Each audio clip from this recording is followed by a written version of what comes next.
Welcome back, everyone. This is our 7th in the series of presentations on the Beatitudes. And it is good to see you all joining us again. Now, we're going to start talking about a word, and that word is harsh. What does it mean when someone is harsh? What do harsh words sound like? What do harsh actions or decisions look like? Can you think of a time when you observed someone being harsh? And what is the opposite of harsh? Now, I would invite you to pause right now if you want to and have a conversation with the siblings and others, adults around you, that you can have a conversation before we continue, okay? Go ahead and pause now. Welcome back. I hope you had a good conversation. Today, we're going to join a huge crowd of people who are following Jesus. He sees their hurts and pains and cares for them in many ways. He leads them to a mountain. Let's climb the mountain with them. Now, there are many ways to climb the mountain. We've done this many times before. Remember that you can hike, or if you want to, and it's a steep mountain, sometimes you use ropes to climb a mountain. Or you might, and I would expect that Jesus would have wheelchair accessible mountains. He would use those. If you're in a wheelchair, you could use your wheelchair and roll yourself up the mountain. Or maybe someone could help you with the wheelchair. Or maybe you're just going to climb up the mountain freehand with a friend. Whichever way you do it, let's do it together while we count to 20, okay? 1, 2, 3, 4, 5, 6, 7, 8, 9, 10, 11, 12, 13, 14, 15, 16, 17, 18, 19, 20. There, we made it. Did you notice how much easier it becomes the more we do this? This was our 7th time doing that. And I think it's the same way with our understanding of Jesus. The more we try to understand Jesus, the easier it becomes. Well, let's find a seat and settle our bodies after that climb. Now, in your imagination, let's take a look around. What do you see?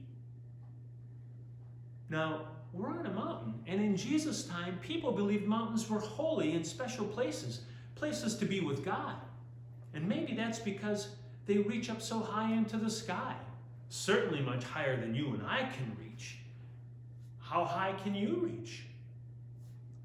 Now, Jesus told us about God's kingdom in these talks on the mountain. You can think of a kingdom as the way in which the world is set up, the way it works. Now, in God's kingdom, the one that Jesus spoke about, there is abundance. There's more than enough honor and food and love and money and power and resources of all kinds so that all of God's children can thrive. In this lesson from Jesus on the mountain, we hear from Matthew chapter 5, verse 7. And this is what Jesus says. Blessed are the merciful, for they will receive mercy. Now, can you think of a time when you did something hurtful? Maybe you said something unkind to a sibling, but they used their words to tell you how they felt. They forgave you, and they still wanted to play with you and be with you. How did that feel? Have you ever made a mistake and someone responded with harshness? Maybe they snapped at you or raised their voice or even threw something. How did that harsh behavior make you feel? I want to tell you a story about two friends. This is how it goes. The friends were Finn and Micah, and they were good friends. They played at Micah's house at least once a week after school.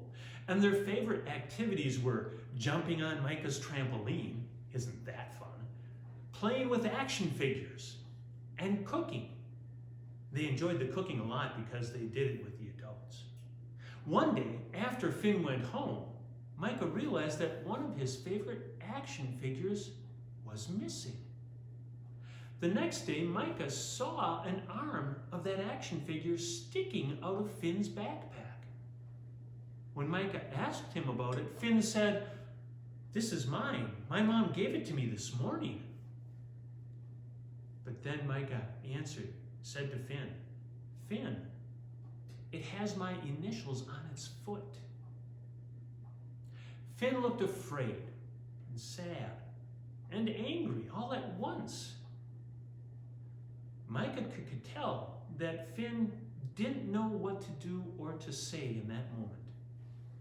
Micah thought about his options. He could tell a grown-up, which is always a great choice. He could yell at Finn and yank the toy back harshly. Or he could try to settle the problem with mercy. And he chose to do that first. He decided on mercy, and he said to himself, "If this doesn't work, I can get a grown-up next." And this is what he said to Finn. He said, "Finn, I would like my toy back, but I want you to know that I understand you really like it and that you made a mistake. You know, we can play it again at my house this Wednesday. Is that okay?" And Finn answered quietly, "Okay," and he handed the toy to Micah. Now, like Finn and Micah, we have opportunities every day to choose merciful or harsh responses. When we offer mercy, we feel what the other person feels. We take action on their behalf and continue to work for their well-being.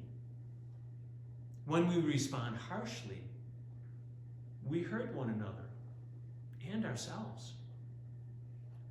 The people listening to Jesus would have heard mercy as a reminder of who God is, merciful.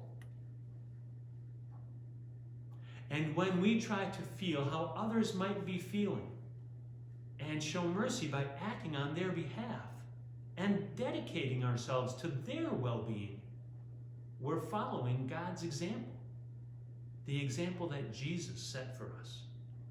This is why Jesus said to those people on the mountain, "Those who are merciful are blessed." Of course, that does not mean we permit others to treat us poorly or to cross our boundaries.